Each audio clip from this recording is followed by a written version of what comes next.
मंच पे उपस्थित जनरल सेक्रेटरी सीपीआई के डी राजा साहब, राज्य के हमारे अभिभावक पांडे जी,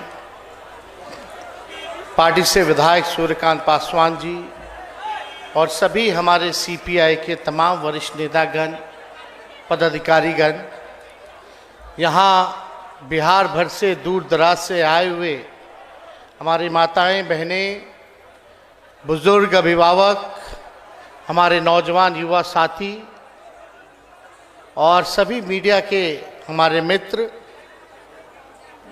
सबसे पहले आप सब लोगों को राष्ट्रीय जनता दल के राष्ट्रीय अध्यक्ष आदरणीय लालू जी की तरफ से और मेरे तरफ से सभी कॉमरेड को लाल सलाम।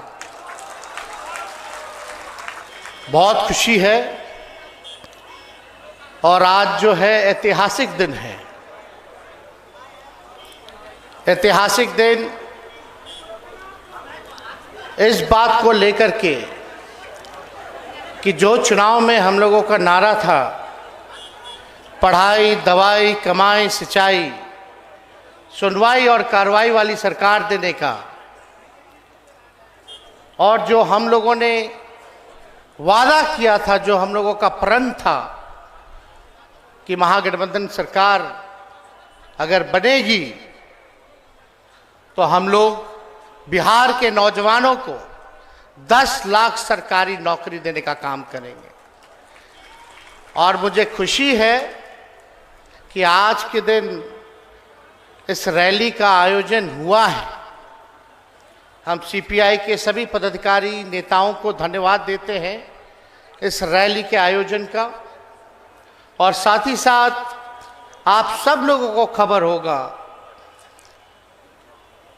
कि 2.25 लाख बहालियां निकली थी, जिसमें कि 1,20,000 अभ्यर्थी जो है वो चुने गए हैं, जिसको आज केवल एक विभाग एक दिन में 1,20,000 अभ्यर्थियों को नियुक्ति पत्र देने का काम करेगा।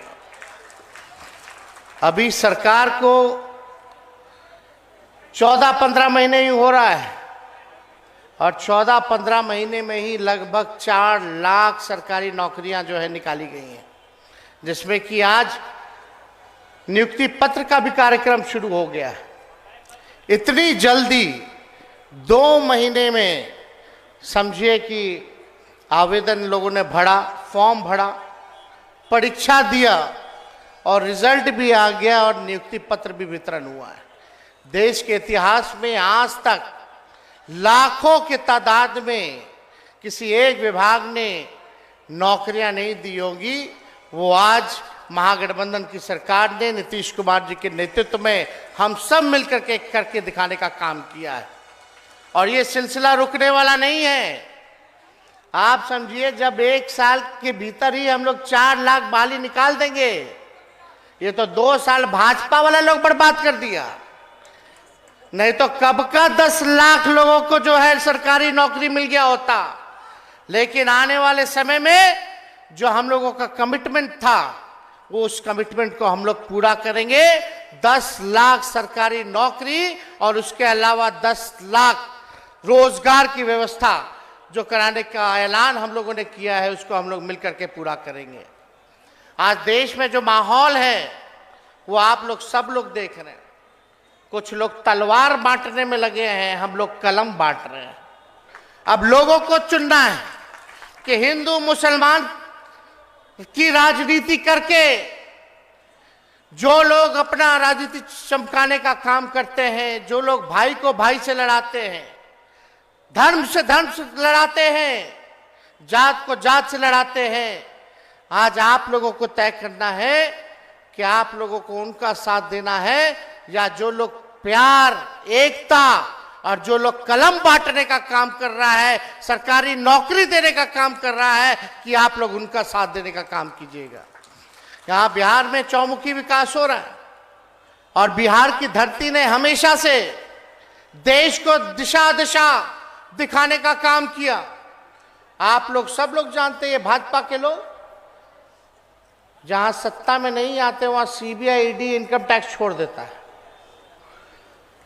मध्य प्रदेश में क्या हुआ, जब उनकी सरकार नहीं थी तो सीबीआई, ईडी लगा दिया, वो नहीं लगा, काम नहीं किया तो विधायकों को खरीद लिया। महाराष्ट्र में क्या खेला कर रहे थे ये लोग, जहां इनकी सरकार नहीं थी।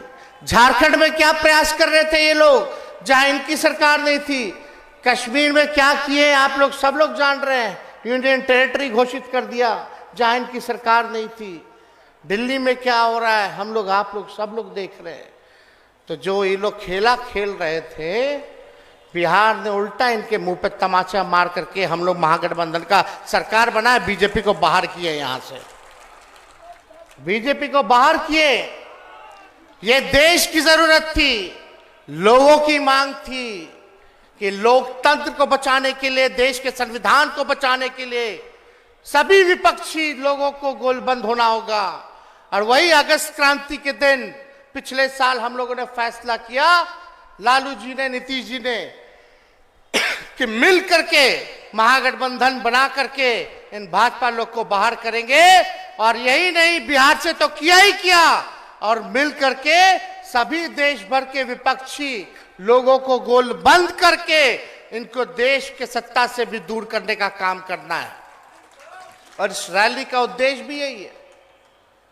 देश में किसान परेशान है, मजदूर परेशान है, गरीबी है, हाहाकार है, और केवल सरकार जो है ये गरीबों की, आम आदमी की सरकार नहीं है भारत सरकार, ये केवल पूंजीपतियों की सरकार है। केवल 2-3 लोगों के लिए लोग काम करते हैं, गरीबों के लिए काम नहीं कर रहे हैं। एक काम बता दीजिए, अगर भाजपा के लोगों ने किया होगा तो किया, एक काम नहीं किया इन लोगों ने। महंगाई इतनी बढ़ गई, पहले ये लोग क्या बोलता था, महंगाई डाइन है, खाई जात है। अब महंगाई इनको डाइन नहीं लौक रही है, अब क्या लौकता, महबूबा और भौजाई लौकतिया। क्या हालत बना दिया इन लोगों ने, गरीब आदमी क्या खाएगा, कहीं कोई काम नहीं मिल रहा लोगों को। लेकिन बिहार में रोजगार के अवसर पैदा किए जा रहे हैं, लोगों के लिए काम किया जा रहा है। हम लोग चाहते हैं अच्छी शिक्षा व्यवस्था हो।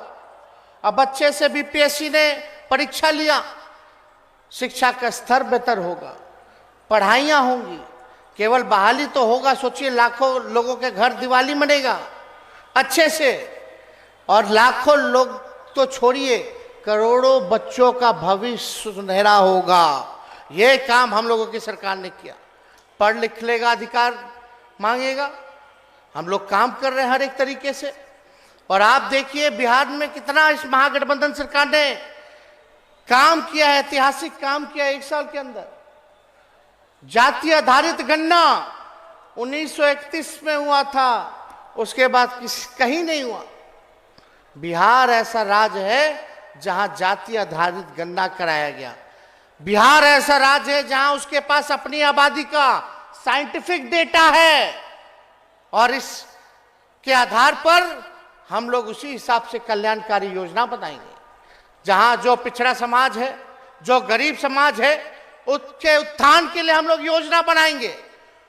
जो सोसाइटी में बैक बेंचर है, जो अंतिम पायदान पे जो समाज खड़ा है, उन सब को हम लोग जो है मुख्य धारा में लाने का काम करेंगे। अब हमारे पास आंकड़े जुटे हैं, सारा आंकड़ा जुट गया कि कौन सी जाति की कितनी आबादी है, और कौन से जात के लोग कितने गरीब हैं, कौन लोग हैं जो ठेला चलाते हैं, कौन लोग जो है दिहाड़ी मजदूर है, कौन लोग जो है भीख मांगने का काम करता है, कौन लोग हैं जो भूमिहीन है। इन सब को हम लोग रेखांकित करके उनके लिए कल्याणकारी योजना बनाएंगे। और ये सामाजिक न्याय के साथ साथ हम लोग आर्थिक न्याय भी लोगों के साथ हम लोग करने का काम करेंगे। तो ये सरकार, ये आपकी सरकार है, इसलिए हम सब लोगों को एकजुट होकर के, मिल करके जो है काम करना है। बड़ी लड़ाई लड़नी है, और आने वाला लोकसभा चुनाव में बीजेपी को बिहार से ही नहीं बल्कि देश के सत्ता से हम लोग बाहर बेदखल करने का काम करेंगे।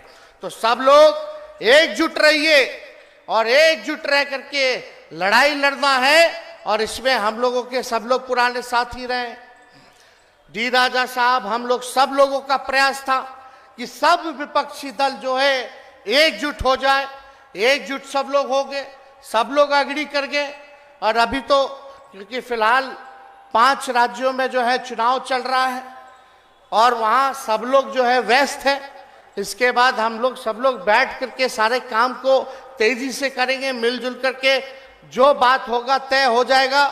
उसके बाद हम लोग जो गरीब का जो एजेंडा है, जो नौजवानों का जो एजेंडा है, जो मजदूरों का जो एजेंडा है, जो किसानों का जो एजेंडा है, उसको लेकर के हम लोग लड़ाई लड़ने का काम करेंगे। सबको साथ लेकर के चलेंगे और देश को जो है तानाशाही से मुक्त कराएंगे, जुमलेबाजी से मुक्त कराएंगे। आप लोग तो जान रहे, बिहार में हम लोग का सरकार बना, हम लोग नियुक्ति पत्र बांटने लगे तो देश के सबसे बड़े कलाकार, उनका फिर से कलाकारी शुरू हो गया। देखा देखी वो भी नियुक्ति पत्र बांटने लगे। तो हम लोगों ने एजेंडा तय कर दिया है। बिहार के 2020 के चुनाव के बाद जहां भी चुनाव हुआ या हो रहा है, आज असल मुद्दे पे हो रहा है, चाहे कोई दल के हो, आज उनको बेरोजगारी को बर्बाद करने पर मजबूर हम लोगों ने करने का काम किया है। आज कोई पार्टी चुनाव में अगर आता है तो बात करता है कि हम आएंगे तो 10 लाख नौकरी देंगे, हम आएंगे तो 20 लाख नौकरी देंगे। तो ये काम तो हुआ है, एक उपलब्धि तो हुई है कि कम से कम हिंदू मुसलमान की जगह आज रोजगार पे बात हो रही है, बेरोजगारी पे बात हो रही है, जो असल मुद्दा है उस पे बात हो रही है। तो इसलिए रुपया तो कमजोर हो रहा है, लेकिन इस पे कोई बात नहीं कर रहा। देश का जीडीपी गिर रहा है, अर्थव्यवस्था चौपट हो रहा है, पड़ोसी देशों से संबंध खराब हो रहे हैं। ये सारा चीन जो है घुस गया भारत के अंदर, इस पे कोई चर्चा नहीं हो रही, कोई डिबेट नहीं हो रहा। डिबेट क्या हो रहा है? केवल विपक्षी नेता क्या, आज केजरीवाल जी को ईडी ने नोटिस किया तो हम लोग तो जानते ही थे। हम तो जब महागठबंधन हम लोग बना रहे थे पिछले साल, तभी कह दिए कि बीजेपी को इतना बड़ा झटका दिए हैं हम लोग, ये लोग फिर से ईडी, सीबीआई, इनकम टैक्स शुरू करेगा। अब हम लोग नौकरी बांटने का काम कर रहे हैं, अपने कमिटमेंट को पूरा कर रहे हैं। और उधर बीजेपी जो कहती थी मोदी जी कि हर साल 2 करोड़ लोगों को रोजगार देंगे, रोजगार देना तो छोड़िए, छीना जा रहा है, तब उनको मजबूर होकर के इन पे बात करना पड़ रहा है। तो बदला तो लेंगे। आप देखिएगा आने वाले समय में बिहार में फिर से ईडी, फिर से सीबीआई, फिर से इनकम टैक्स। इसलिए आप सब लोग निश्चिंत रहिए, इन लोगों से कोई डरने वाला नहीं। आपका अधिकार के लिए हम सब लोग मिलकर के लड़ाई लड़ने का काम करेंगे और इस तानाशाही के खिलाफ लड़ेंगे और इनको ध्वस्त करने का काम करेंगे। तो ज्यादा समय ना लेते हुए आप सब लोग यहाँ आए हैं, आप सब लोगों को प्रणाम, सलाम, आदाब हम करते हैं। साथ ही सभी हमारे नेता सीपीआई के सभी हमारे साथियों को, कॉमरेड्स को लाल सलाम कहते हुए अपनी बातों को समाप्त करते हैं। जय हिंद, जय बिहार।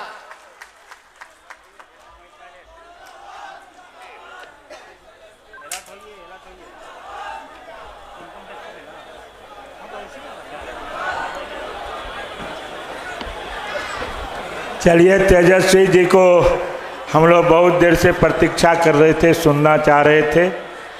और इंडिया गठबंधन की भारतीय कम्युनिस्ट पार्टी का ये प्रथम रैली, जो इस चिलचिलाती धूप में लाखों की संख्या में हमारे साथियों ने यहाँ आकर के अपनी एकजुटता प्रदर्शित किया है, उसको हमारे बिहार के माननीय मुख्यमंत्री और फिर तेजस्वी जी का संबोधन और उत्साहवर्धक आश्वासन, इंडिया गठबंधन को हम और मजबूत करेंगे, न केवल बिहार बल्कि देश भर से भाजपा को भगाएंगे, हमारे हौसले को बुलंद करता है। और इसी बुलंदी के साथ हम अपने कार्यक्रम को आगे बढ़ाएंगे। आपको पहले ही सूचना दे चुके हैं कि चूंकि तेजस्वी जी को आज के ऐतिहासिक कार्यक्रम जो नियुक्ति पत्र बांटना है उसमें भाग लेना है, इसलिए इसी बीच वो हमारे बीच से तो चले जाएंगे, लेकिन हमारा ये कार्यक्रम चलता रहेगा। हम आमंत्रित करेंगे अपने मंच पर ललन चौधरी, सीपीएम के राज्य सचिव। अब तेजस्वी जी जा रहे हैं, इसलिए 2-4 नारे के साथ स्वागत कर दीजिए। बिहार के उप मुख्यमंत्री तेजस्वी जी को लाल सलाम। लाल सलाम, लाल सलाम। बिहार के उप मुख्यमंत्री तेजस्वी जी को लाल सलाम। लाल सलाम। चलिए, अब हमारे बीच ललन जी, राज्य सचिव सीपीएम।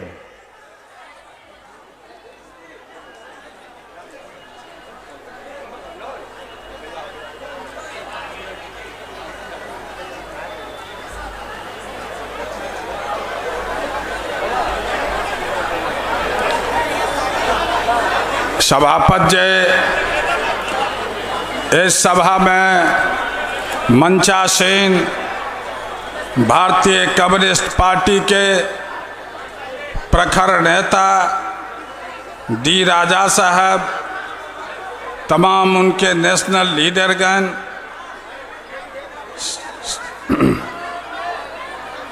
क्या चले कि थोड़ा रुक चले, आपका 5 मिनट के बाद ही शुरू कीजिए, क्योंकि यहाँ की स्थिति ठीक थोड़ा जी। आपने बिहार के मुख्यमंत्री और उप मुख्यमंत्री की बातों को सुना है। आपने राजा जी की बातों को सुना है। आपने मीना तिवारी जी की बातों को सुना है। हम इन बातों को दोहराना नहीं चाहते, लेकिन आपसे हम इस सभा में जो लोग आए हैं उनको हम बताना चाहते हैं, जो आज जो बिहार करवट बदला, पिछले 9 अगस्त को बिहार में एक नए मोर्चा का गठन हुआ। देश में यह बात थी, जो जीतेगा कोई भी चुनाव में सरकार बीजेपी की बनेगी। लेकिन भारतीय जनता पार्टी को पिछले वर्ष 9 अगस्त को, आप जानते हैं 9 अगस्त भारत के लिए कितना प्रेरणादायक दिन है, और उसी दिन एक नए गठबंधन का निर्माण होता है।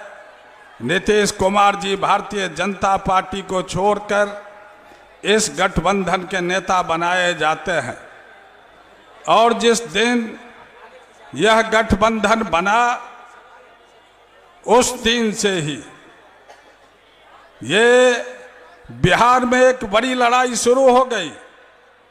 और वो लड़ाई शुरू हुई जो पूरे देश के पैमाने पर एक बड़ा गठबंधन बनाया जाए, क्योंकि आज देश के सामने में बड़ी चुनौती है।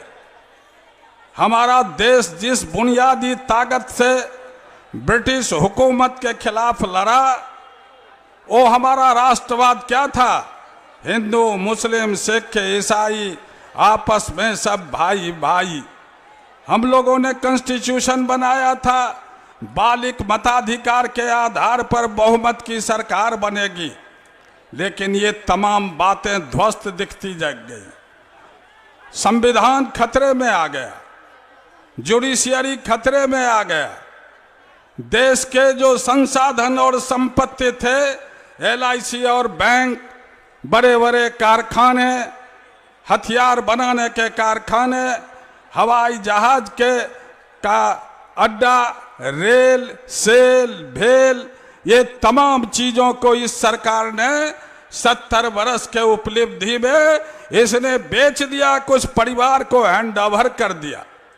अभी बैंक की हालत हुई, 1300 करोड़ रुपया किसानों को देने के लिए इनके पास एक पैसा नहीं, लेकिन ये तमाम बड़े बड़े पूंजीपतियों को उनके कर्जे को माफ कर दिया। मोदी जी, ये रुपया आपका नहीं था, तुम तो मैनेजर थे। देश की जनता के टैक्स से अर्जित पैसा तुम पूंजीपति को देने वाले कौन होते हो? किसने तुमको मैंडेट दिया था जो तुम इस देश की संपत्ति को बेच दो? इसलिए साथियों, एक बड़ा खतरा देश के सामने में मौजूद हुआ। हम भारतीय कम्युनिस्ट पार्टी के नेताओं को धन्यवाद देना चाहते हैं। आपने 6 महीना से ऊपर मैं बिहार के अखबार को देख रहा हूँ, आप एक एक गली में, गांव में, शहर में आपने प्रतिवाद की कार्रवाई शुरू की है। आप बड़े संघर्ष की ओर बढ़े हैं, इसलिए आपका मैं क्रांतिकारी अभिनंदन करता हूँ, आपको लाल सलाम करता हूँ। और ये लाल झंडा की एकता, हरे झंडे की एकता एक मजबूत बिहार के निर्माण के साथ साथ पूरे देश के राजनीति को बदलेगा। हम आप तमाम साथियों से जो प्रदर्शन में आए हैं उनसे कहना चाहते हैं कि आप एक बात याद रखिए, जहां कहीं भी जुल्म हो, अन्याय हो, उस वक्त में जहां गैर बराबरी हो, जहां जातीय उत्पीड़न हो, महिलाओं के साथ दुर्व्यवहार हो, लाल झंडा दिखना चाहिए। यह क्रांतिकारियों का झंडा, इनकलाब का झंडा, लाल झंडा बिहार के हर जुल्मी के सीने पर खड़ा रहना चाहिए। यही इस रैली की सबसे बड़ी सफलता होगी। और आप जब यहां से जाएंगे तो एक मजबूत संघर्ष की रूपरेखा को, संघर्ष से समाधान की ओर बढ़ने का जो नारा हम लोगों ने दिया था, लेफ्ट पार्टी ने दिया था, हमको पूरा भरोसा और विश्वास है जो यही शक्तियां, यही ताकत आने वाले लोकसभा चुनाव में बिहार से इसको परास्त करने में परास्त करेगी। और स्थिति जहां है, आपको बताना चाहते हैं 39 सीट पर पिछले लोकसभा में उनकी जीत हो गई थी, 1 सीट मात्र इस मोर्चे की जीत हुई थी। इस बार ठीक बदला हुआ हालत होगा। और हम आपसे कहना चाहते हैं, जो आने वाले लोकसभा के चुनाव में बिहार में 40 से 40 सीट भारतीय जनता पार्टी पराजित होगी। लाल और हरा और तमाम गठबंधन के ताकत के बदौलत हम उसको परास्त करने में कामयाबी हासिल करेंगे। इसी अपील और इसी आग्रह के साथ मैं अपनी बात को समाप्त करता हूं और आपके इस रैली के सफलता के लिए आपके नेताओं का, जनता का लाभ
के बाद बिहार ऑल इंडिया खेत मजदूर यूनियन का राष्ट्रीय सम्मेलन होना है और राष्ट्रीय सम्मेलन का झंडोत्तोलन सम्मेलन स्थल पर 4 बजे होगा और प्रतिनिधि सत्र 6 बजे से होगा। इसलिए जितने भी प्रतिनिधि होंगे उस सम्मेलन स्थल पर 4 से पहले पहुंचेंगे। स्वागत करने वाले तमाम लोग जाएंगे, झंडोत्तोलन में शिरकत लेंगे। जो भी साथी उसमें भाग लेना चाहते हैं झंडोत्तोलन में भाग लेंगे। इसी आग्रह के साथ साथियों से एक बार फिर अपील करेंगे, थोड़ी देर के लिए आप रुकिए, अपने नेत्री का भाषण सुने अगर जाइएगा तो शायद आपको रास्ता में पछतावा देगा कि अमरजीत कौर का भाषण नहीं सुने। और इसलिए उनकी बातों को सुनने के बाद ही आप प्रस्थान करेंगे। मैं अपने राष्ट्रीय सचिव AITUC के नेत्री अमरजीत कौर को आमंत्रित करता हूं। अमरजीत कौर।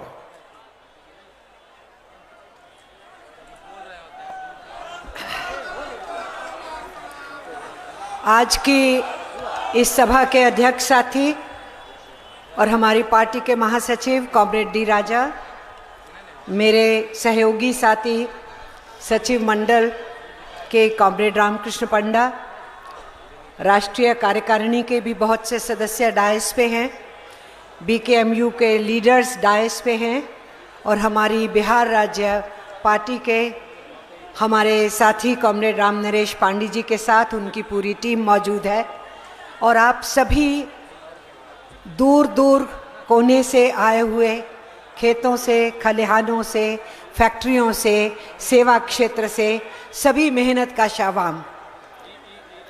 सबसे पहले मैं बिहार राज्य भारतीय कम्युनिस्ट पार्टी के नेतृत्व को मुबारक भी देती हूँ और धन्यवाद भी करती हूँ कि देश में इतने संगीन माहौल के मूड को पहचानते हुए और ऐतिहासिक जिम्मेदारी को समझते हुए उन्होंने बिहार के अंदर ये कार्यक्रम लिया।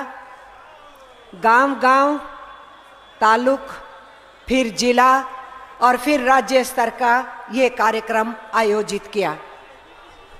ये बिल्कुल सटीक समय है 2024 के राष्ट्रीय लोकसभा चुनावों से पहले।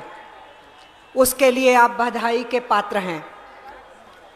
और ठीक ही कहा, दूसरी पार्टी के साथियों को भी कहना पड़ा कि हाँ, बिहार देश को दिशा दिखाता है। तो मैं ये कहूँगी, बिहार जब देश को दिशा दिखा रहा होता है तो भारतीय communist party Bihar state committee उसमें अग्रणी भूमिका निभा रही होती है। इसलिए आप बधाई के पात्र हैं। सुबह से बहुत से साथियों ने बातचीत की, बहुत सी बातें यहाँ पर रखी जो मुल्क के साथ, हमारे देश के साथ बीत रहा है।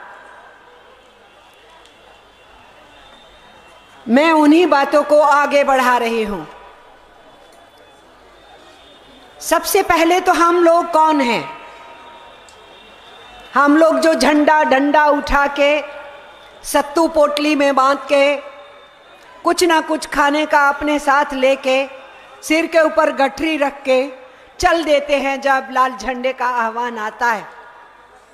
हम खेतों में, खलिहानों में काम करने वाले लोग हैं। हम फैक्ट्रियों में, खादानों में काम करने वाले लोग हैं। हम सड़कों पे, गली कूचों पे मेहनत मशक्कत करके अपनी रोजी रोटी कमाने वाले लोग हैं। हम सेवा क्षेत्र में भी काम करते हैं। हमारी महिला जो खेत में काम करती है तो वो स्कूल के बच्चों को मध्याह्न भोजन भी खिलाती है। यहाँ बैनर लेके खड़ी थी वो महिलाएं, बार बार बोल रही थी, कुछ कहना चाह रही थी।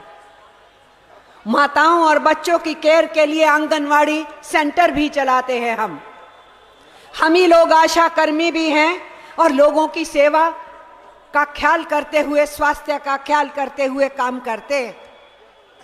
कौन सा क्षेत्र है जहां हम नहीं हैं? वो पब्लिक सेक्टर हो, वो सरकारी विभाग हो, वो प्राइवेट कारखाने हो, वो निजी क्षेत्र के अदारे हो, हर जगह के ऊपर जो मेहनत करते हैं, खून पसीना बहाते हैं, देश के अंदर धन दौलत पैदा करते हैं, देश के लोगों को सेवाएं देते हैं, वो गांव में, शहर में, सब जगह में, गली में, कूचों में हम हैं। तो हम कौन हैं? हम हैं असली भारत। और वो असली भारत उमड़ घुमड़ करके आज देश के अंदर फिर से अपनी पहचान को लेके आगे बढ़ते हुए उन हुकूमत से टक्कर लेना चाहता है जो आपने मुख्य नारा दिया रैली का, भाजपा हटाओ देश बचाओ। उनसे टक्कर लेने के लिए हम निकले हैं सड़क पे, जो हमारे हिंदुस्तान की अस्मिता को डुबो रहे हैं, जो इस देश के गरीब आवाम को उसके पेट पे लात मार रहे हैं, जो रोजगार दे नहीं रहे, छीन रहे हैं, जो महंगाई रोक नहीं रहे बढ़ा रहे, जो भाईचारा बना नहीं रहे तोड़ रहे। इसलिए हम निकले हैं आज उनको चुनौती देने के लिए। तो अगर हम अपनी पहचान जानते हैं कि हम असली भारत हैं, और अगर हम उनकी पहचान जानते हैं कि वो देश के दुश्मन हैं, केवल मजदूर और किसान के ही दुश्मन नहीं, वो देश के दुश्मन हैं, इसलिए उनको देश की सत्ता पे नहीं रहना चाहिए। अगर हम ये कहना चाहते हैं तो जरा नजर तो दौड़ाएं कि ये हैं कौन लोग। मिस्टर नरेंद्र मोदी और आपकी पूरी टीम, आप लोग उस आरएसएस के स्वयंसेवक हो जिस आरएसएस के निर्देश के हिसाब से भारतीय जनता पार्टी के नेता बनके आप दिल्ली की कुर्सी पे बैठे हो। वो क्या है राष्ट्रीय स्वयंसेवक संघ, जिसके आप स्वयंसेवक हैं और निक्कर पहन के, लाठी पहन के, सिर पे टोपी लेके उनकी कतारों में खड़े होते हैं। वो ड्रेस की आपकी अपनी नहीं है, वो इटली के मुसोलिनी से उधार ली हुई ड्रेस है। तो आप कौन हैं? आप वो हैं जिन्होंने हिंदुस्तान की आजादी के आंदोलन का विरोध किया। आप कौन हैं जिन्होंने इस देश के आजादी के आंदोलन के दौरान केवल ये नहीं कहा कि इससे हमारा कोई लेना देना नहीं है। जब आपके संस्थापक हेड ग्वार से पूछा गया, अंग्रेजों के खिलाफ लड़ते हुए लोग जेलों में जा रहे हैं, काला पानी की सजाएं सह रहे हैं, लाठी गोली खा रहे हैं, नौजवान शहादतें दे रहे हैं, फांसी के तख्ते चूम रहे हैं, तो आपका क्या कहना है? मिस्टर नरेंद्र मोदी, आपके गुरु हेड ग्वार ने यह कहा, आरएसएस के गुरु ने, ये नौजवान भटक गए, हमारी अंग्रेजों से कोई लड़ाई नहीं। तो भैया आपकी किससे लड़ाई है? ये किस लिए फौज किस्म की आरएसएस तैयार कर रहे हो? तो तभी हेड ग्वार ने बोल दिया था, हमारी लड़ाई मुसलमानों से है, हमारी लड़ाई ईसाइयों से है, और हमारी लड़ाई लाल झंडे से है। इसलिए आप समझ लीजिए, लाल झंडा को थामने वाले साथियों, चाहे आप यूनियन चला रहे हो, चाहे खेत मजदूर यूनियन चला रहे हो, या एटक की यूनियन चला रहे हो, और चाहे जन संगठनों के साथी हो, और चाहे कम्युनिस्ट पार्टी के कार्यकर्ता बन के मैदान के अंदर हो, आप ये समझ लीजिए कि जो हेड ग्वार ने कहा, मिस्टर नरेंद्र मोदी ने कुछ महीने पहले दोहराया अपने बीजेपी के कार्यकर्ताओं में भाषण देते हुए। मिस्टर नरेंद्र मोदी ने कहा कि ये लाल झंडे वाले बहुत खतरनाक होते हैं, ये वाम पक्ष जो है सबसे खतरनाक विचारधारा है, और इसलिए सजग हो जाओ, इनसे लड़ना है। मिस्टर नरेंद्र मोदी, आपके गुरु ने 1925 में बोला था ये, और तब से तुम लोग उसी रास्ते के ऊपर निकले हुए हो। इसलिए लाल झंडा थामने वालों, मैं आपसे कह रही हूं, वो जानते हैं कि उनकी संघर्ष किससे है, तो हमें भी पता होना चाहिए हमारी संघर्ष किससे है। आज से नहीं है, आज से नहीं है, बहुत पुरानी लड़ाई है इनके साथ, 100 बरस से ऊपर हो गए। इसीलिए साथियों, ये हम नहीं बोल रहे कि ये अंग्रेजों के दलाल थे, ये इनके गुरु ने कहा, हमारी अंग्रेजों से कोई लड़ाई नहीं है, हम इस आजादी के आंदोलन का हिस्सा नहीं है। ये हम नहीं बोल रहे कि देश के साथ इन्होंने गद्दारी की, इनके काम और कृत्य बोलते हैं, क्योंकि इन्होंने जिस तिरंगे के नीचे आजादी का आंदोलन लड़ा गया, उसी तिरंगे को इन्होंने पैरों के नीचे कुचला, उस तिरंगे की ये होली जलाते रहे, और इतने बरसों तक आजादी के बाद भी आरएसएस के हेडक्वार्टर पे कभी भी ये तिरंगा नहीं फहराए थे। अब जाके मजबूरी में इनको फहराना पड़ा, क्योंकि प्रधानमंत्री बैठे हैं।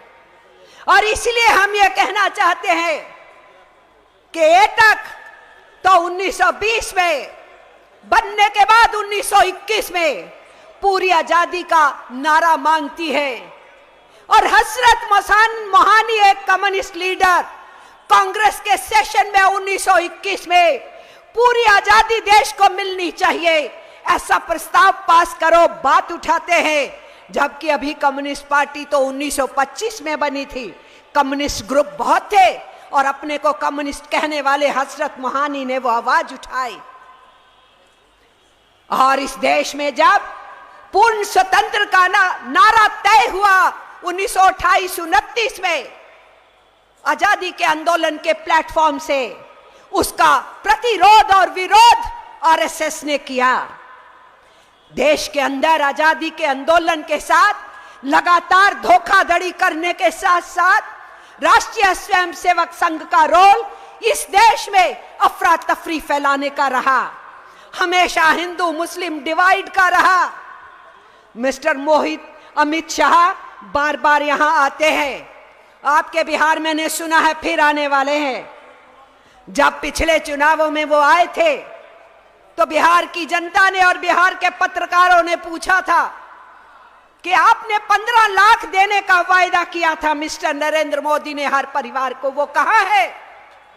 तो अमित शाह ने कहा था वो तो चुनाव का जुमला था, चुनावों में तो बहुत कुछ बोलते हैं। तो अमित शाह फिर आने वाले हैं यहां जुमले फेंकने के लिए। मैंने जो कहना चाह रही हूं वो ये साथियों, अमित शाह अपने भाषणों में बड़े शौक से बोलते हैं ये टुकड़े टुकड़े गैंग वाले, जब भी वाम पक्ष की तरफ उंगली करते हैं तो बोलते हैं टुकड़े टुकड़े गैंग वाले। मैं पूछती हूं आरएसएस और भाजपा के लोगों से कि आपके सावरकर ने सबसे पहले 31-32 में किताब लिखी और उस किताब के अंदर हिंदुस्तान को हिंदू और मुसलमानों के 2 मुल्कों में बांट देना चाहिए, ये बात लिखी। तो हिंदुस्तान को टुकड़े टुकड़े करने का साजिश किसने रचा? Mister Amit Shah, mister Narendra Modi. इस देश के बंटवारे की इबारत किसने लिखी? आपके लोगों ने लिखी। आज आप किताबों से महात्मा गांधी को नथुराम गोडसे ने मारा, किताब से गायब कर रहे हैं।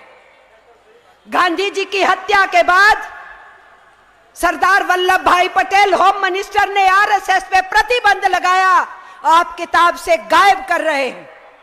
नथुराम गोडसे को जिस सावरकर ने ट्रेंड किया, मोटिवेट किया, नफरत फैलाई और गांधी जी की हत्या हुई, उन्हीं सावरकर को आप किताबों में घुसा रहे हो। आपने मौलाना आजाद, जिन्होंने इस देश के बंटवारे को स्वीकार नहीं किया और कहे हिंदुस्तान मेरा देश है, पाकिस्तान नहीं है, यही रहे, यही मंत्री बने, यही अपनी जान दिए। आज उस मौलाना आजाद को आप किताबों से गायब कर देते हैं ताकि हिंदुस्तान के आने वाले बच्चे नहीं जाने कि इस देश के अंदर मुस्लिम्स ने इस देश की आजादी के लिए भी लड़ा था और इसी मुल्क को अपना मुल्क माना था। इसलिए टुकड़े टुकड़े करने की सियासत करने वाले आज दूसरों को टुकड़े टुकड़े गैंग कहते हैं। याद रखिएगा, जहां जहां ये चरण डालते हैं वही दंगे फसादी होती है। अमित शाह आ रहे हैं, बिहार के लोगों को मैं सजग कर रही हूं, ये बार बार चक्कर काटेंगे। यहां के महागठबंधन से ये घबराए हुए हैं और इसलिए देश भर में इंडिया बना है। तो वो यहां से चूंकि पहली मीटिंग की शुरुआत हुई, इसी स्टेट को वो डिस्टेबलाइज करने की कोशिश करेंगे। इसलिए हमारे लिए आवश्यक है कि बिहार के वासी होने के नाते हम उस बात के लिए भी सजग रहें। इसलिए मैं अपनी इस बात को आगे बढ़ाते हुए कि जो हुकूमत में बैठे हैं, अंग्रेजों की केवल दलाली नहीं किए, अंग्रेजों से राज करना भी सीखे। और वो राज करना है, बांटो और राज करो, नफरत की राजनीति फैलाओ। कोई रोजगार मांगे तो हिंदू मुस्लिम की बात बताओ, कोई अपने घर परिवार के लिए छत मांगे तो हिंदू मुस्लिम का फसाद कराओ, कोई अपने बच्चों के लिए बेहतर जिंदगी की बात करे, कॉपी किताब की बात करे तो उसको हिंदू मुस्लिम विवाद समझाओ। और इसीलिए देश के अंदर बंटवारे की सियासत करते हुए ये सत्ता पे चिपके रहना चाहते हैं। हमको भारतीय कम्युनिस्ट पार्टी के जो कार्यकर्ता है, सपोर्टर है, समर्थक है, उन सब ने आज ये समझना है कि कि जब सब साथियों ने कहा संविधान पे खतरा है, अरे पूरे देश की सोच और समझ पे खतरा है। संविधान तो उसी देश की सोच और समझ का प्रतिनिधित्व करता था जिसको इस देश के लोगों ने निर्मित किया। और नरेंद्र मोदी के बिठाए हुए वाइस प्रेसिडेंट धनखड़ साहब इस कॉन्स्टिट्यूशन को नहीं मानते, वाइस प्रेसिडेंट की कुर्सी पर बैठ के कॉन्स्टिट्यूशन का विरोध करते हैं। इतना ही नहीं, प्रधानमंत्री के सलाहकार विवेक रॉय लिखते हैं कि देश के संविधान की जिंदगी पूरी हो चुकी। इस देश के संविधान के निर्माताओं की बेइज्जती करते हैं कि हिंदुस्तान का यह संविधान हिंदुस्तानियों ने नहीं लिखा, अंग्रेजों ने लिखा है। इसलिए आप सोच सकते हैं, समझ सकते हैं कि किस किस्म की हुकूमत हमारे सिर के ऊपर बैठी है। अर्थतंत्र के मामले में कहां पहुंचाए हैं। बहुत साथियों ने जिक्र किया यहां गैर बराबरी का। मैं सीधे सीधे बात करना चाहती हूं। दुनिया की रिपोर्टें आ रही हैं, देश की रिपोर्ट भी उसमें शामिल होती है। हमारे देश की हालत मिस्टर नरेंद्र मोदी ने कहां पहुंचाई है कि हमारे देश के जो ऊपर के 1% अमीर है, ऊपर के 1% अमीर हमारे देश की कुल धन दौलत के 40% हिस्सा के मालिक है। और हमारे देश का जो नीचे का 50% जनता है, लगभग 70 करोड़ इंसान, उनके हिस्से कुल धन दौलत का केवल 3 पैसे हिस्सा आता है। इतनी बड़ी गैर बराबरी है कि 100 बरस पहले जहां हिंदुस्तान खड़ा था एक और अमीर और गरीब के बीच की खाई में, वो वहां पहुंच चुका है वापिस हिंदुस्तान। ये इन्हीं का आंकड़ा है, इनके क्राइम ब्यूरो का, कि पिछले साल आत्महत्याएं करने वालों में 25% दिहाड़ीदार मजदूर थे। इसका मतलब है कि महीने में 10 दिन भी काम नहीं मिल रहा है, घर में रोटी नहीं चल रही है। ये आंकड़े सरकार के हैं। और पिछले ही साल नरेंद्र मोदी की सरकार ने सुप्रीम कोर्ट के अंदर हलफनामा जमा कराया। जब सुप्रीम कोर्ट ने यह पूछा इस देश में 5 साल के नीचे के बच्चे क्यों मर रहे हैं इतनी बड़ी गिनती में, कारण बताओ, तो मिस्टर मोदी की सरकार एफिडेविट जमा कराती है और एफिडेविट में स्वीकार करती है कि 65% बच्चे जो मर रहे हैं 5 साल से नीचे, उनके मरने का कारण कुपोषण है, कोई बीमारी नहीं है, उनको अनाज नहीं है। और हिंदुस्तान को अपने 9 साल के राज में कहां पहुंचा दिया इन्होंने कि 122 देशों में हिंदुस्तान 112वें स्थान पे भुखमरी के इंडेक्स में है। हमसे बेहतर पाकिस्तान, बांग्लादेश, श्रीलंका, नेपाल, हमारे पड़ोसी मुल्क हमसे बेहतर स्थिति में है। तो भूख की तरफ धकेल दिया, बेकारी की तरफ धकेल दिया, महंगाई की तरफ और धकेल दिया और अफरा तफरी और नफरत के माहौल को बढ़ा दिया। तो इस किस्म की हुकूमत जो देश की जड़ों को कमजोर कर रही है, जो देश की सभ्यता को बर्बाद कर रही है और देश के जनमानस की सारी आशाओं के ऊपर पानी फेंक रही है, इस हुकूमत के रहने का कोई मतलब नहीं बनता है। आप हैरान हो जाएंगे कि पहले केवल किसानों की आत्महत्याएं थी, अब दिहाड़ीदार मजदूरों की आत्महत्याएं शुरू हुई और उसके साथ साथ बेरोजगार नौजवानों की हत्याएं पर मंथ 400 से ज्यादा है। नौजवान बच्चा जो अपने माँ बाप के लिए उम्मीदें पैदा करता है, उन्होंने किसी तरीके से पढ़ाया लिखाया है, रोजगार नहीं पा रहा है, वो आत्महत्याओं के रास्ते पे जा रहा है। बोलिए इस नौजवान भारत का भविष्य क्या होगा? नौजवान भारत में बोल रही हूं क्योंकि 70% हिंदुस्तान की आबादी 35 बरस से नीचे की है। यह युवा भारत है। इस युवा भारत के अंदर जो पब्लिक सेक्टर रोजगार देता था, जिस गवर्नमेंट सेक्टर में रोजगार मिलते थे, जो पब्लिक सेक्टर के चलते हुए प्राइवेट सेक्टर के पनपने के चलते हुए रोजगार मिलते थे, उन सब के ऊपर तो मोदी की सरकार ने हमला बोल रखा है, तो नौजवान कहां जाए? इसीलिए यहां पर ठीक ही कहा मुख्यमंत्री ने और उप मुख्यमंत्री ने कि उनके पास एजेंडा नहीं है, हमारे पास एजेंडा है कि हम रोजगार दें, लेकिन वो भी काफी नहीं है। मैं ये कहना चाहती हूं, बेकारों की गिनती बहुत ज्यादा है, इसलिए उसमें बहुत कुछ करने की जरूरत है।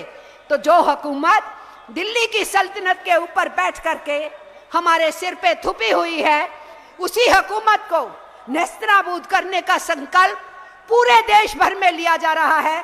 तो बिहार के साथियों ने उस परिपाटी को आगे बढ़ाते हुए पहल की है यहाँ पर, और इस रैली का आयोजन किया है।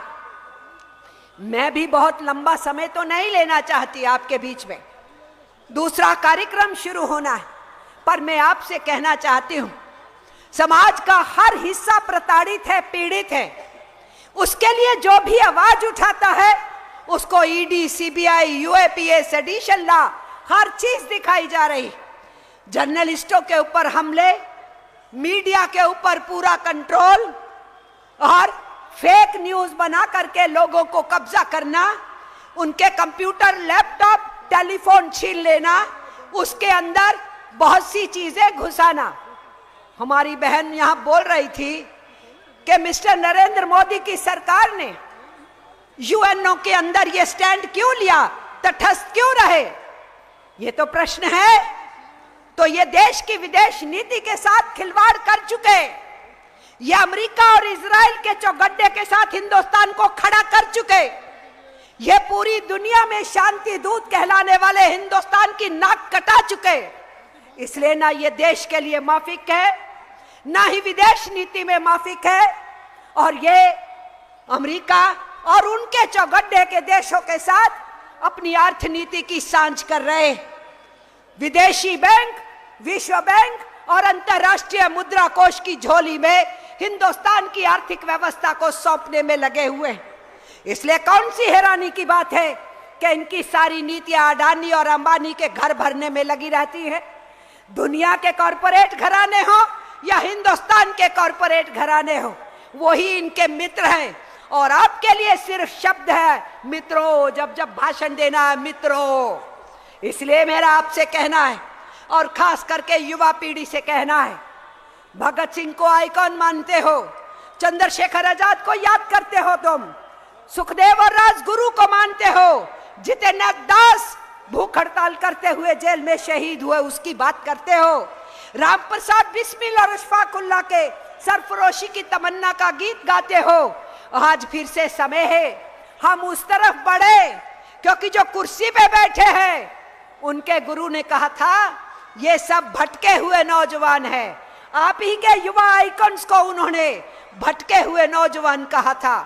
तो वो जो भटकन थी हमारे यूथ की, अंग्रेजी प्रशासन को उखाड़ के फेंकने की, तुम भटकन मानते हो, हम रास्ता मानते हैं, हम दिशा मानते हैं, हम प्रेरणा मानते हैं, हम इनको संकल्प मानते हैं, हम इसको प्रतिज्ञा मानते हैं। इसलिए मैं युवा पीढ़ी से कहना चाहती हूँ, हम लोग छात्र आंदोलन में आए थे, अपने सीनियर्स से बहुत कुछ सीखे थे, और उस लॉ को लेकर के हम आगे बढ़े थे।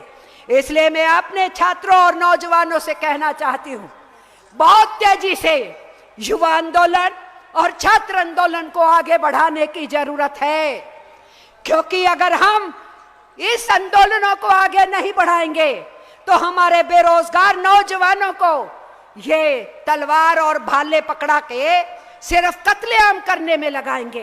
दो ही रास्ते उनको दिए जा रहे हैं, या तुम नशों में डूब जाओ और या सांप्रदायिक हिंसा फसादी के अंदर हथियार उठा के लग जाओ।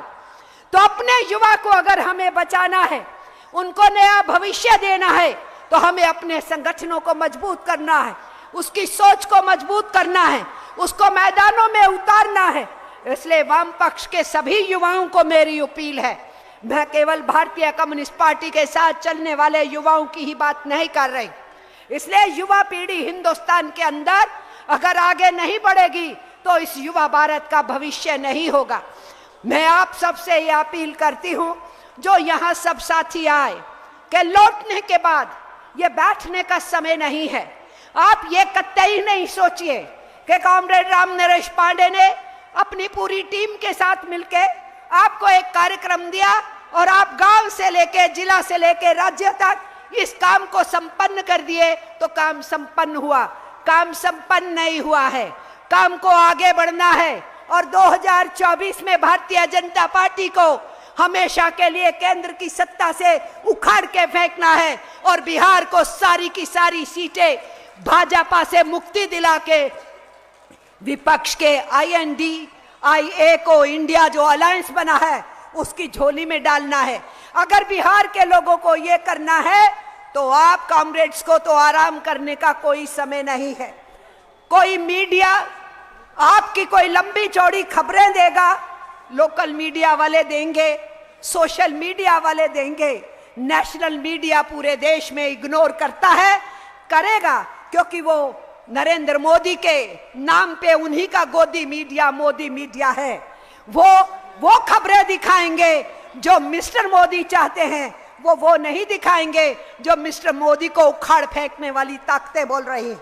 ऐसी स्थिति के अंदर आपका घर घर पहुंचना, बस्ती बस्ती पहुंचना, मोहल्ले मोहल्ले जाना, कारखाना टू कारखाना जाना, खनिज खदानों के नजदीक जाना, सब जगह पे जहां आवाम काम करता है और जहां आवाम रहता है, वहां पर हम लोगों को फैलना है, संदेशे को ले जाना है। ये रैली आगाज है और 24 तक आराम से नहीं बैठना है। जब तक हम अपने राज्य का तय कर लेना, हर प्रदेश ने तय करना होगा। आप बिहार राज्य का तय कीजिए कि बिहार राज्य के अंदर भारतीय जनता पार्टी को खाता नहीं खोलने देना है पार्लियामेंट के वास्ते। इस जज्बे के साथ हमको आने वाले दिनों में आगे बढ़ना है और इसके साथ साथ उनने खाता नहीं खोलना है तो हमको खाता खोलना है ना अपना। हमारी तो पार्लियामेंट में 8-8 सीट हुआ करती थी किसी जमाने में, काफी समय तक हमारी हाजिरी तो वहां रहती थी, तो उनका खाता खुलने नहीं देना है, विपक्ष का खाता खुलना है और जिनका है खाता बढ़ना है तो हमारा खाता भी खुलना है।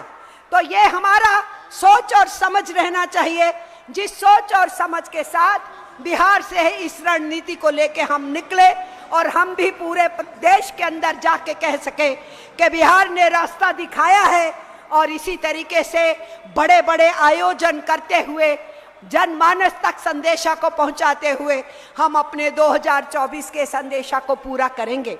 मैं आखिर के अंदर भारतीय कम्युनिस्ट पार्टी राष्ट्रीय सचिव मंडल, राष्ट्रीय कार्यकारिणी की तरफ से एक बार फिर आपको मुबारकबाद देते हुए, उसके साथ साथ एटक की ओर से भी आपको बहुत बहुत शुभकामनाएं और मुबारकबाद देते हुए और भारतीय खेत मजदूर यूनियन को, जिनकी राष्ट्रीय सम्मेलन आज यहाँ शुरू होनी थी और उसी के मौके पे ये रैली भी हो रही है और उनका सेशन शुरू होना है, उनके BKMU के कॉन्फ्रेंस के लिए, उनकी कामयाबी के लिए भी यही मैं शुभकामनाएं उनको दे रही हूं, क्योंकि खेत खलिहान से उठते हुए जो मजबूत लोग हैं वो ही शहरों की धारा भी बदलेंगे। इसलिए ये BKMU का सम्मेलन राष्ट्रीय स्तर का सम्मेलन है। आपके इस सम्मेलन से पूरे देश के अंदर जो साथी आए हैं, पूरे प्रदेशों से आए हैं साथी BKMU के, वो साथी संदेशा यहाँ से लेके जाएंगे और इस रैली के हजूम की यादें लेकर के जाएंगे, इसकी चर्चा वहाँ पर जाके करेंगे।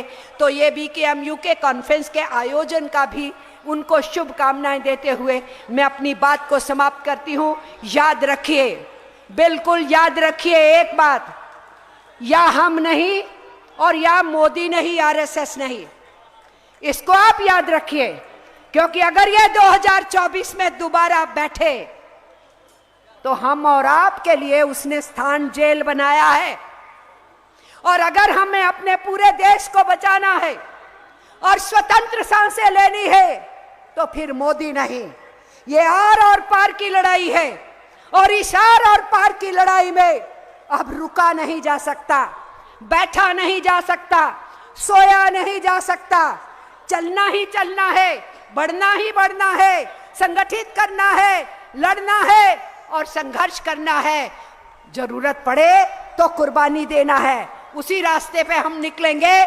यही हमारे पुरखों ने सिखाया था, यही हमारे पूर्वजों ने बताया था, और उसी का हलफ लेते हुए, प्रतिज्ञा लेते हुए इस रैली से हम निकलेंगे, तो तभी हम कामयाबी हासिल करेंगे।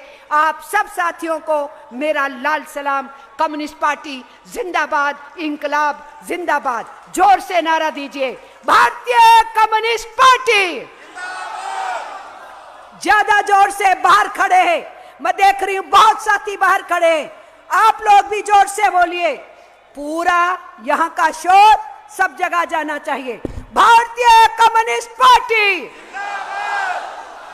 इंकलाब, इंकलाब, इंकलाब। लड़ेंगे, जीतेंगे, लड़ेंगे, लड़ेंगे, लड़ेंगे। भाजपा हटाओ, भाजपा हटाओ, भाजपा हटाओ। इंकलाब जिंदाबाद। आज के इस रैली में भाग लेने वाले हमारे लाखों साथी, आप सबों के क्रांतिकारी जज्बे और संकल्प को बिहार राज्य भारतीय कम्युनिस्ट पार्टी हार्दिक अभिनंदन करती है। न केवल इस रैली को आपने शानदार बनाया, बल्कि विपरीत मौसम और विपरीत परिस्थिति में भी सभी नेताओं की बात सुनकर और एक संकल्प के साथ यहाँ से आप लौट रहे हैं कि हम न केवल नया बिहार, नया हिंदुस्तान का निर्माण करेंगे और सांप्रदायिकता की चाल जो चलने वाला केंद्र की सरकार है उसको हम उखाड़ फेंकेंगे। इसके लिए बिहार राज्य भारतीय कम्युनिस्ट पार्टी आपका हार्दिक अभिनंदन करती है और अध्यक्ष महोदय की इजाज़त से अभी का जो खुला सभा है वो समाप्त करती है। कॉमरेड, फिर से एक बार आपको बता दें कि राष्ट्रीय सम्मेलन जो खेत मजदूर का है वो गेट लाइब्रेरी गर्दनी बाग में 4 बजे झंडोत्तोलन होगा। प्रतिनिधि साथी, स्वागत समिति और इस रैली में आने वाले जो भी साथियों उस झंडोत्तोलन में हिस्सा ले सकते हैं, सबों को आमंत्रित है। जो साथी जाना चाहते हों अपनी गाड़ी और अपने साथियों के साथ इकट्ठा होके, कोई साथी छूटे नहीं। एक सूचना मिली है, देवू सदा, पोता अमित सदा, ग्राम प्रखंड बहादुरपुर, जिला दरभंगा, ये कहीं खोए हुए हैं। अगर किसी साथी की निगाह में आवे तो इनको अपने साथी नेता नारायण जी झा के नज़दीक पहुंचा देंगे। ध्यान रहे, अभी से सभी साथी को इकट्ठा करके यहाँ से जाए, सभा की कार्रवाई समाप्त की जाएगी। अरे इनकलाब जिंदाबाद, जिंदाबाद जिंदाबाद, अरे इनकलाब जिंदाबाद, जिंदाबाद जिंदाबाद, अरे भारतीय कम्युनिस्ट पार्टी जिंदाबाद, जिंदाबाद जिंदाबाद, अरे भारतीय कम्युनिस्ट पार्टी जिंदाबाद, जिंदाबाद जिंदाबाद, अरे इनकलाब जिंदाबाद, जिंदाबाद जिंदाबाद, अरे आवाज दो, अरे आवाज दो, अरे लड़ेंगे, अरे लड़ेंगे, अरे भाजपा भगाओ देश बचाओ,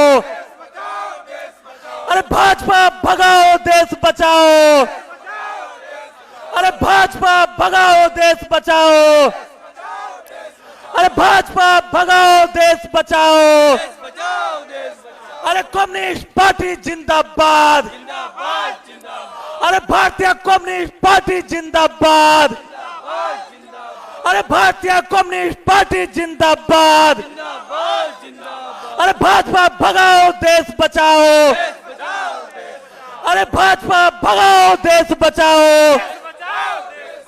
तो हम क्या चाहते हैं? आजादी। तो हम क्या चाहते जाते आजादी, वो गरीबी से आजादी, अरे भुखमरी से आजादी, वो जातिवाद से आजादी, अरे पूंजीवाद से आजादी, सामंतवाद से आजादी, जो तुम ना दोगे आजादी, जो तुम ना दोगे आजादी, सुनसान सड़क पे आजादी, सुनसान सड़क पे आजादी, तो आधी रात को आजादी, तो ऊंचा बोलो आजादी, अरे चीख के बोलो आजादी, तो लड़के बोलो आजादी, अरे डट के बोलो आजादी, तो आरएसएस से आजादी, तो मोदी से आजादी, अरे योगी से भी आजादी, तो अमित शाह से आजादी, हम छीन के लेंगे आजादी, जो तुम ना दोगे आजादी, हम छीन के लेंगे आजादी, तो गांधी वाली आजादी, तो नेहरू वाली आजादी, तो भगत सिंह की आजादी, तो फुले वाली आजादी, तो मार्क्स वाली आजादी, अरे लेनिन वाली आजादी, तो सारे बोलो आजादी, सुनसान सड़क पे आजादी, तो मांग